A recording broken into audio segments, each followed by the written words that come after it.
तो आज हम स्टार्ट करेंगे Coulson and Moffitt modifications. Coulson and Moffitt modification के अकॉर्डिंग अपने पास में किस तरीके से इसको समझेंगे। तो यहाँ पे अपने आप में इस थ्योरी के अकॉर्डिंग हम क्या कह रहे हैं कि band bond one of the first band bond theories for cyclopropane. तो यहाँ पे ये थ्योरी अपने आप में क्या बता रही है, वहां हमने जैसे बॉन्ड एंगल हमने देखे थे, यहाँ पे अगर इसी को अपन समझते हैं साइक्लोप्रोपेन के अकॉर्डिंग, तो साइक्लोप्रोपेन के अकॉर्डिंग ये इसकी स्ट्रक्चर है। ठीक है, इस स्ट्रक्चर के अकॉर्डिंग अगर अपन कार्बन को देखते हैं तो कार्बन अपने पास क्या है, sp3 हाइब्रिडाइज है। sp3 हाइब्रिडाइज है तो उस तरीके से अपने आप में अगर अपने पास sp3 हाइब्रिड है, सिग्मा बॉन्ड बनता है तो इस तरीके से ये अपने पास एक sp3 और यहाँ से यहाँ तक दूसरा sp3 है, जो अपने पास एक लीनियर बॉन्डिंग के अकॉर्डिंग स्ट्रॉन्ग बॉन्ड बनाते हैं। ठीक है, तो इस तरह का बॉन्ड अपने आप में अगर अपने पास बनता है तो इसको हम बोलते हैं सिग्मा बॉन्ड। और पाई बॉन्ड के अकॉर्डिंग हम बोलते हैं तो जो लेटरल अपने पास हो गया वो अपने आप में जो बॉन्ड बना रहे हैं उसको हम पाई बॉन्ड बोल रहे हैं। मगर यहाँ पे जो हम इस थ्योरी के अकॉर्डिंग कोल्सन एंड मॉफिट मॉडिफिकेशन के अकॉर्डिंग हम अगर देखते हैं तो यहाँ पे क्या हो रहा है, बॉन्ड अपने आप में बेंट हो रहा है। बेंट होने का मतलब मुड़ रहा है। तो मुड़ने का मतलब वो उसके अंदर जो कैरेक्टरिस्टिक्स होंगे न तो वो पूरे पूरे कैरेक्टरिस्टिक सिग्मा के अकॉर्डिंग है नहीं पाई के अकॉर्डिंग, तो ये अपने आप में एक अल्टरनेट टाइप का बॉन्ड हो गया। तो यहाँ पे एक तरीके से यहाँ पे अपने पास ये इस तरीके का बैंड बॉन्ड है। तो यहाँ पे अगर अपन बोल रहे हैं तो यहाँ पे अगर ये sp3 कार्बन है, ये भी sp3 कार्बन है, तो इनको अपने आप में लेटरल एक लाइन में मिलना चाहिए था। ठीक है, तो जैसा कि ये स्ट्रक्चर के अकॉर्डिंग है तो ये जो लाइन है अपने पास, इस लाइन के अकॉर्डिंग ज्यादा इसके अंदर ये स्ट्रेट लाइन में इस तरह का बॉन्ड यहाँ पे होना चाहिए था। मगर ये बॉन्ड क्या है, थोड़ा सा इस लाइन से आउटर साइड पे शिफ्ट है। ठीक है, तो इसके अंदर क्या हो गया, एक तरीके से एक बैंड जनरेट हो गया। इसी तरीके से यहाँ पे भी बैंड है, ये भी एक बैंड है। तो ये जो बैंड अपने पास बन रहा है ये स्ट्रक्चर, तो ये अपने आप में कैसे दिखती है, एक तरीके से अगर अपन देखें तो एक बनाना लाइक स्ट्रक्चर दिखती है। ये बनाना, एक बनाना और ये तीसरा बनाना। तो यहाँ ऐसा लगता है कि जैसे तो तीन बनाना आपस में एक दूसरे से जुड़े हुए हो। ठीक है, तो इसीलिए इसको हम एक तरीके से बनाना बॉन्ड भी बोल देते हैं। ठीक है, तो बनाना बॉन्ड थ्योरी भी किसके अकॉर्डिंग, इसी के अकॉर्डिंग अपन कह रहे हैं। तो इसी का दूसरा नाम अपन कह देते हैं बनाना बॉन्ड थ्योरी या बैंड एंगल या बैंड बॉन्ड थ्योरी। ठीक है, तो यहाँ पे ना तो ये बॉन्ड सिग्मा बॉन्ड की तरह है ना ही पाई बॉन्ड की तरह है, ये अपने पास में जो अपने पास है थोड़ा सा बैंड हुआ हुआ है।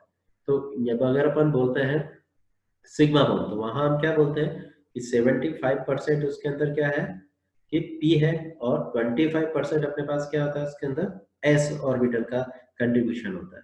मगर ये अपने पास जो बैंड एंगल अपने आप में दिख रहा है, यहाँ पे अपने आप में p का कंट्रीब्यूशन बढ़ जाता है जैसे उसका बैंड ज्यादा हुआ और s का कंट्रीब्यूशन कम हो जाता है।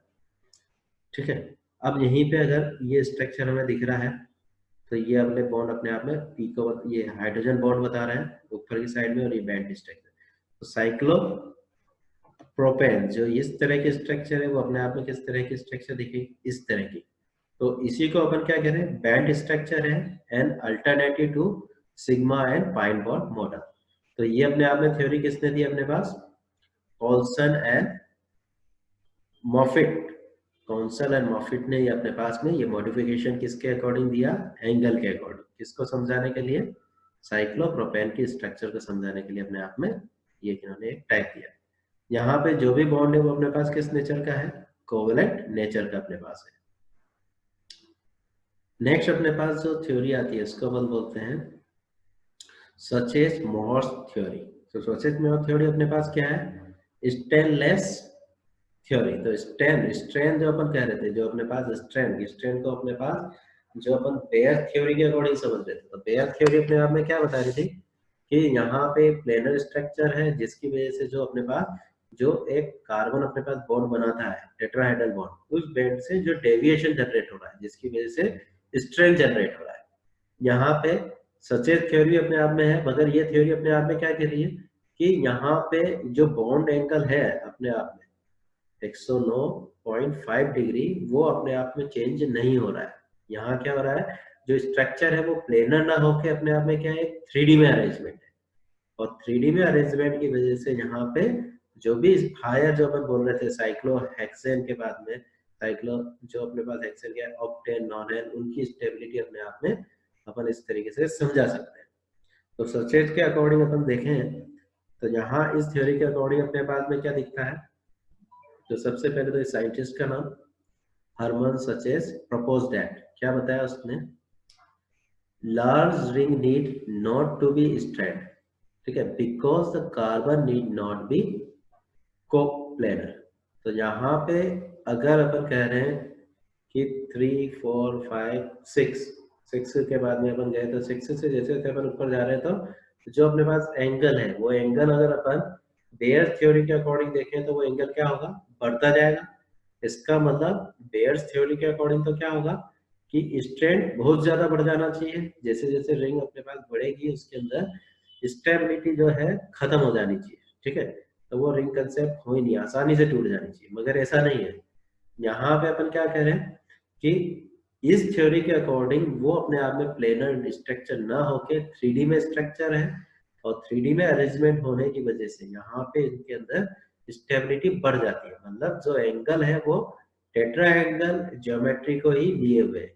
तो यहाँ अपन देखते हैं second point, the bond angle is of 109 and 28 second, ठीक है, 28 मिनट्स के अकॉर्डिंग जो अपन बोल रहे हैं 28 109 डिग्री 28 मिनट जो अपने पास है, जिसको अपन लिख देते हैं 109.5 for the carbon atom is tetrahedral geometry. तो यहाँ पे जो भी रिंग वाली स्ट्रक्चर है वो टेट्राहेड्रल ज्योमेट्री के फॉर्म है। Higher member ring can become the free from the strength if all the rings carbon are not force into one plane. तो यहाँ पे हायर मेंबर में हम क्या देख रहे हैं कि जो भी स्ट्रक्चर बनी हुई है, अगर मैं कहूँ साइक्लो हेक्सेन, तो साइक्लो हेक्सेन भी अगर ने जो अपने पास एक स्ट्रक्चर बनाया था वो उस फॉर्म में ना होके 3D में उसका अरेंजमेंट कुछ और है, जिसके अंदर यहाँ पे एंगल टेट्राहेड्रल है। तो इसके according they exhibit in the two non planar पकड़ कन्फॉर्मेशन। तो अपने पास पकड़ कन्फॉर्मेशन का मतलब सुगड़ा हुआ सा स्ट्रक्चर, ठीक है। अगर अपन डिक्शनरी में देखते हैं पकड़ तो इसका मतलब क्या आता है, सुगड़ा हुआ। तो स्ट्रक्चर जो है वो उस स्ट्रक्चर की ना होके किसी न किसी तरीके से वो सुखड़ गई, ठीक है। तो हेक्सेन के अकॉर्डिंग वो जो बॉन्ड है वो 3D में अरेंज हो गया, जिससे कि हर कार्बन का बॉन्ड 109.5 डिग्री हो गया, ठीक है। तो यहाँ पे दो तरह की अपन को स्ट्रक्चर दिखती है अपने आप में हेक्सेन के अकॉर्डिंग देखें तो, chair form and boat form. Chair और बॉट फॉर्म है, both of which are completely free from strength. तो दोनों ही स्ट्रक्चर अपने पास क्या है, एक तरीके से स्ट्रेंथ से फ्री है, किसी तरह का उसके अंदर एंगुलर स्ट्रेंथ अपन को देखने को नहीं मिलता है। इसी को अगर अपन समझे एनर्जी डायग्राम के अकॉर्डिंग, तो यहाँ पे जो अपने आप में बेस है समझाने वाला वो क्या है, साइक्लोहेक्सेन। तो साइक्लोहेक्सेन को अगर अपन देखते हैं तो इसकी स्ट्रक्चर अपने आप में इस फॉर्म में अपन को दिखा बना सकते हैं। अगर इस फॉर्म में स्ट्रक्चर बन रही है तो उसको अपन क्या कह रहे हैं, चेयर फॉर्म, ठीक है। ये अपने पास एक तरीके से चेयर, यहाँ पे कोई भी आके इसके अंदर बैठ सकता है, तो इस तरीके से ये स्ट्रक्चर दिख रही है, इसलिए इसको अपन क्या कह रहे हैं, चेयर स्ट्रक्चर। अब चेयर स्ट्रक्चर से जैसे जैसे अपन ऊपर जाते जा रहे हैं तो उसके वापस स्ट्रक्चर जो मॉडिफाइड हो रही है वो क्या होगी, हाफ चेयर कंडीशन होगी। हाफ चेयर कंडीशन में अपने पास क्या है, इसके अंदर एंगुलर रिपल्शन जो अपने पास रिपल्सन है मॉलिक्यूल के अकॉर्डिंग वो अपने आप में बढ़ गया। तो अब रिपल्सन बढ़ने की वजह से यहाँ पे एनर्जी लेवल भी अपने पास थोड़ा ज्यादा हो गया, ठीक है। ये देखो वापस अपने आप में इसमें टॉर्चर होता है, तो अपने पास क्या हो गया, ट्विस्ट बॉट स्ट्रक्चर, इस तरह की स्ट्रक्चर बन सकती है, ठीक है, जिसके अंदर एनर्जी लेवल फिर कम हो गया। फिर बोट टाइप स्ट्रक्चर, तो यहाँ पे इन कार्बन के बीच में रिपल्सन बढ़ा, हाइड्रोजन के बीच में रिपल्सन बढ़ा, तो इसकी वजह से एनर्जी लेवल बढ़ा, वापस ट्विस्ट बॉट स्ट्रक्चर, और वापस हाफ चेयर, और नेक्स्ट में अपन वापस चेयर स्टेप। तो इस तरीके से हम देखते हैं साइक्लोहेक्सेन के अंदर, तो 1 2 3 4 5 6 7 7 टाइप्स की हमको क्या दिख रही है, स्ट्रक्चर जो है उसके अंदर अपन कंफिगरेशन के अकॉर्डिंग इसको समझा सकते हैं, ठीक है। तो 7 टाइप में अपने पास क्या दिख रहा है, चेयर और बॉट स्टेबल के फॉर्म में बोल सकते हैं, हाफ चेयर की स्टेबिलिटी उससे कम है, और ये ट्विस्टेड वाली अपने पास है, तो ये अपने आप में अरेंजमेंट के अकॉर्डिंग यहाँ देखो ये ट्विस्टेड ग्रीन तारीख से हमने इसको फोल्ड करके बताया कि किस तरीके से उसके अंदर ट्विस्टेड फॉर्मेशन हो रहा है। यहीं पे अपन देखते हैं तो यहाँ अपने पास क्या दिखता है, the chair conformation is the most stable conformation of cyclohexane. तो कौन सा सबसे ज्यादा अपने आप में है, बॉट और चेयर के अंदर अपन देखते हैं तो चेयर कन्फिग्रेशन ज्यादा स्टेबल है।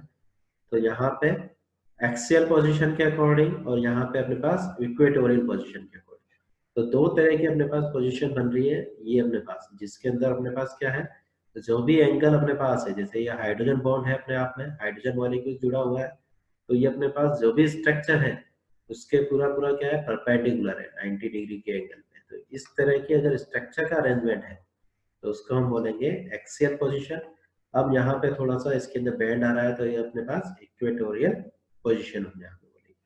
In the chair cyclohexane, there are the two types of position, axial और equatorial। तो यहाँ पे चेयर पोजीशन में अपने आप में दो अपने आप में दिखी, एक्सियल और equatorial. The axial point perpendicular to the plane of the ring and whereas the equatorial position are around the plane of the ring।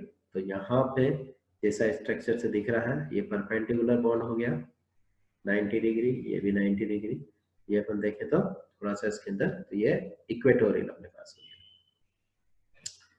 इसी को अगर अपन वापस देखें, energy profile of the inter conversion of the cyclohexane formation. तो यहाँ पे भी एक क्वेश्चन बन जाता है अपने पास, सचेज थ्योरी के अकॉर्डिंग साइक्लोहेक्सेन के अंदर इंटर कन्वर्जन को समझा। तो इंटर कन्वर्जन को समझाने के लिए ये ग्राफ बनाना पड़ेगा, इसकी स्ट्रक्चर बनेगी, ठीक है, एनर्जी लेवल के अकॉर्डिंग। तो इसको अभी अपन ने समझा।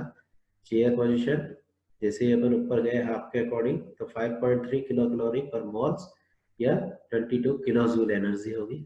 फिर यहाँ अपन वापस बॉडी स्ट्रक्चर पे आते हैं तो यहाँ पे अपने पास 6.8 किलो जूल पर मोल, ये 24 किलो जूल एनर्जी है। जैसे ही अपन चेयर पे आते हैं तो 12.1 किलो कैलोरी और 50.6 किलो जूल और चेयर पे पास। तो यहाँ पे अपने आप में अगर अपन देखें तो सबसे कम एनर्जी लेवल जिसके अंदर होगा वही स्टेबल होगा। चेयर फॉर्म अपने आप में स्टेबल है किसके कंपेयर टू बॉडी स्ट्रक्चर के अकॉर्डिंग, ठीक है, और बाकी की सबके अकॉर्डिंग भी। तो कंपैरिजन इन दोनों के अंदर ज्यादा पूछा जाता है। नेक्स्ट अगर अपन यहाँ पे अरेंजमेंट के अकॉर्डिंग देखें, ठीक है, तो यहाँ पे अगर इसका एक डायग्राम और अपन देखते हैं न्यूमॉन्स प्रोजेक्शन के अकॉर्डिंग भी अपन देखते हैं। तो यहाँ अपन क्या कह रहे हैं कि इस तरीके से भी जब अपन क्या कह रहे हैं, बॉन्ड को एक लाइन के अकॉर्डिंग अपन शो कर रहे हो, एक रिंग के अकॉर्डिंग अपन टेट्राहेड्रल बॉन्ड और दूसरे के अकॉर्डिंग दूसरी रिंग में दूसरा एटम। तो ये आगे वाला एक कार्बन अपने आप में क्या बताता है, ये एक कार्बन है जो अपने पास में, तो कौन सा कार्बन हो गया, 1 2, सेकेंड कार्बन के अकॉर्डिंग 3 वाला कार्बन ये हो गया और ये 4 वाला अपने पास, ठीक है। तो इस तरीके से अगर अपन एक तरीका से बना दें तो ये अपने आप में इस तरीके से भी अपने पास, तो ये अपने पास साइक्लोहेक्सेन को अपन समझा सकते हैं। तो अपने आप में एक दो कार्बन इधर है, दो कार्बन इधर, और ये 4 5 और 6, तो ये साइक्लोहेक्सेन है। इसके अंदर अगर अपन देखें स्टेबल स्ट्रक्चर, तो इसके अंदर भी सबसे ज्यादा स्टेबल स्ट्रक्चर अपन को दिखेगी स्ट्रेचर। स्ट्रेचर वाली क्यों, क्योंकि इसके अंदर अपन देख रहे हैं तो ये इस तरीके का सारे बॉन्ड जो अपने आप में रिपल्सन कम से कम हो रहा है। तो कम रिपल्सन हो रहा है तो मॉलिक्यूलर स्टेबिलिटी ज्यादा है, क्यों, क्योंकि मॉलिक्यूलर एनर्जी कम से कम है। कम से कम होने की कंडीशन कौन सी है, स्टेजर्स, ठीक है। तो स्टेजर पोजीशन के अकॉर्डिंग चेयर अपने आप में ज्यादा स्टेबल है। बॉट पोजीशन में अगर हम देखें एक्लिप्स पोजीशन, तो एक्लिप्स में इन दोनों के अंदर रिपल्सन ज्यादा होगा। तो इस कंडीशन से मुकाबले में हम चेयर में स्टेजर पोजीशन को सबसे ज्यादा स्टेबल समझेंगे। इसी के अकॉर्डिंग अपन देखते हैं चेयर कॉन्फ़िगरेशन। तो यहाँ अपन को क्या दिख रहा है, in this configuration all bond are in the staggered form and make the molecular most stable puckered molecules conformation. तो अपने पास पुक्कड़ मतलब सुकड़ी हुई स्ट्रक्चर जो अपने पास दिख रही है, तो सबसे ज्यादा स्टेबल अपने पास ये वाली है जिसको अपन बोल रहे हैं स्टेजर कॉन्फ़िगरेशन। तो स्टेजर्स के अकॉर्डिंग अपन देखें तो स्टेजर्स जो फॉर्म है अपने पास, स्टेजर्स फॉर्म वो ज्यादा स्टेबल है। ट्विस्ट बॉट और स्क्यू बॉट कन्फॉर्मेशन, तो यहाँ क्या हो रहा है, this conformation exist in between the chair and boat conformation and more stable than the boat but less stable than the chair conformation. तो कहाँ गया स्ट्रक्चर, वापस यहाँ देते हैं, ठीक है। तो यहाँ पे अगर अपन देखते हैं तो ट्विस्टेड अपने पास स्ट्रक्चर बनी थी, ठीक है। यहाँ पे इधर का डायग्राम ये ट्विस्टेड बॉन्ड, ट्विस्टेड बॉन्ड। तो ट्विस्टेड बॉन्ड अपने आप में किससे, बॉन्ड स्ट्रक्चर से ज्यादा स्टेबल है, मगर चेयर स्टेबल से अपने पास कम है। क्यों? क्योंकि यहाँ पे एनर्जी ज्यादा है, यहाँ कम है, और इससे भी कम अपने पास चेयर है। तो अगर अपने आप में पूछा जाए तो चेयर स्ट्रक्चर स्टेबल, उससे कम ट्विस्टेड, और सबसे कम बॉन्ड स्ट्रक्चर, ठीक है। और उससे भी कम अपने पास आ जाए तो अपने पास हाफ चेयर अपने पास स्ट्रक्चर को हम ऑर्डर के अकॉर्डिंग बता सकते हैं। Half chair conformation, this is a high unstable and stand conformation of cycloalkane, ठीक है, अभी देखा है। Bond conformation, this is less stable conformation than the chair form by the 6.8 kilojoule calorie per mole is due to the intention in hydrogen bond। तो अपने पास ये hydrogen bond, तो अपने पास कहाँ क्या, बॉन्ड, बॉन्ड स्ट्रक्चर में यहाँ पे तो हाइड्रोजन बॉन्ड है, तो उनके बीच में भी रिपल्सन अपने आप में बढ़ जाएगा, ठीक है। तो स्टेबिलिटी अपने आप में कम हो जाएगी। अब यहाँ नेक्स्ट अपन देखते हैं, stability for any conformation of the compound depending upon the strengths that are observe in their structure. तो किस किस तरीके के हमको यहाँ पे स्ट्रेन अपने आप में देखने मिलेंगे। तो बॉन्ड स्ट्रेंथ, बॉन्ड स्ट्रेंथ के according this strength is observe by the either compression और स्ट्रेचिंग ए केमिकल बॉन्ड। तो ये अपने पास क्या हो गया, जो बैंड बॉन्ड अपन बोल रहे हैं, उसी तरीके से अगर अपन बोलते हैं कि कोई बॉन्ड अपने पास स्ट्रेट हो रहा है या फिर किसी तरीके से अपने पास बैंड हो रहा है, ठीक है। तो इस तरीके से बैंड के वजह से जो अपने पास स्ट्रेन आएगा उसको हम बोलेंगे bond strain. Torsional strain, when the two carbons are attached, it will have a stressor bond, and the strain caused by the deviation from the stressor arrangement is torsional strain। तो torsional strain क्या हो गया, यहाँ पे हमने देखी स्ट्रेजर structure. तो स्ट्रेजर structure के अकॉर्डिंग अपन क्या कह रहे हैं कि यहाँ पे जो रिपल्सन है वो काफी कम है। क्यों? क्योंकि अपने आप में जो भी अपने पास ग्रुप है वो काफी दूरी पे है। अब अगर मैं इसको, इस कार्बन को इधर की साइड शिफ्ट कर दूं, ठीक है, तो उस कंडीशन में क्या होगा, यहाँ के इसके हाइड्रोजन और ये हाइड्रोजन और ये कार्बन, इनके बीच में इंटरेक्शन स्टार्ट हो जाएगा, रिपल्सन स्टार्ट हो जाएगा। तो जिसकी वजह से अपने आप में क्या होगा, स्टेबिलिटी कम हो जाएगी। तो इस तरीके से जो अपने आप में स्ट्रेन दिखेगा उसको हम क्या बोलेंगे, टॉर्शनल स्ट्रेन। एंगुलर स्ट्रेन अपने पास क्या होगा, a form of strain that is experienced by the deviation from bond angle is called the angle strain। तो एंगल स्ट्रेन के अकॉर्डिंग अपन क्या कह रहे हैं, जब हमने बेयर्स थ्योरी के अकॉर्डिंग समझा, स्टेरिक और वांडरवाल अपन देखे, तो स्टेरिक और वांडरवाल क्या हो गया, जबकि नॉन बॉन्डेड जो अपन कह रहे हैं, जो बॉन्ड नहीं बना रहे एटम, उनके अंदर इंटरेक्शन की वजह से किसी तरीके से अट्रैक्शन है, तो उसकी रिपल्सन है, जिसकी वजह से अपने पास किसी वजह से स्ट्रेन आ रहा है कि कोई मॉलिक्यूल बड़ा आ गया, उसके पास दूसरा बड़ा मॉलिक्यूल आ गया, रिपल्सन हो गया, जिसकी वजह से बॉन्ड अपने पास में स्ट्रेन हो गया। जैसे कि अपन वाटर मॉलिक्यूल की बोले तो वी शेप हो गया, ठीक है। तो इस तरीके से अगर अपन कह रहे हैं तो वहां पे अपने पास में बॉन्ड बॉन्ड की वजह से रिपल्सन, जो नॉन बॉन्डेड अपने पास मॉलिक्यूल एटम्स है उनके अंदर भी रिपल्सन हो रहा है। तो नॉन बॉन्डेड जो अपने पास है तो उसको वो अपने आप में कौन सा होगा, वान डेर वाल स्ट्रेन या स्टेरिक। तो तीन तरह के अपने स्ट्रेन रहेंगे, चार तरह के अपने पास, bond strain, torsional strain, angular strain और वान डेर वाल स्ट्रेन, ठीक है। यहीं पे अगर अपन वापस स्ट्रक्चर के अकॉर्डिंग देखें तो स्टेरिक रिपल्सन किसके अंदर, बॉन्ड कॉन्फ़िगरेशन, जो अपने पास बॉन्ड कॉन्फ़िगरेशन है उसके अकॉर्डिंग हमको देखने को मिल रहा है।